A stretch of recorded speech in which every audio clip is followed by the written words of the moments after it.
The glaciers of the Tangulam Mountains have transformed into the primary source of the Yangtze River.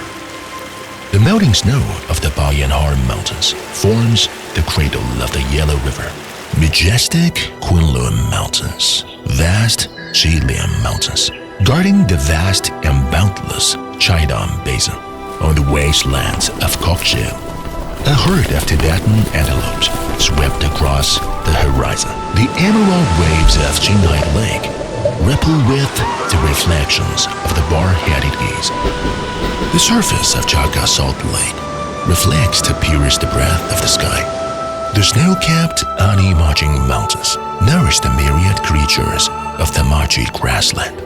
This is the Sanjiangyuan, the area with the highest concentration of high-altitude biodiversity in the world, and also the Chinese water tower that sustains the nation's ecological security.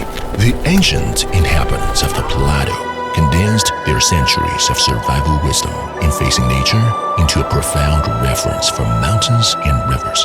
The simple ecological concept of revering nature and respecting life is deeply rooted in the daily lives of the various ethnic groups in Shanghai, becoming a unique cultural tradition passed down through generations.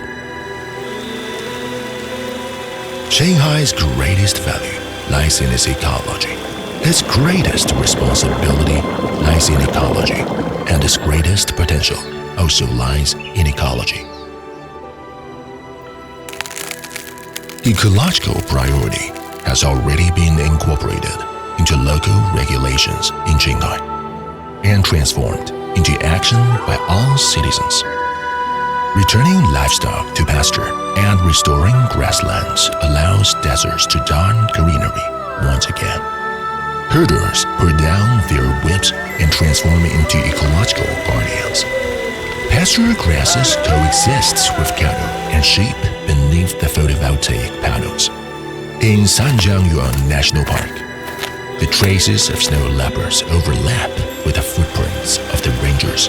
Rivers and lakes crisscross the landscape, and everywhere one can see volunteers bending down to pick up litter.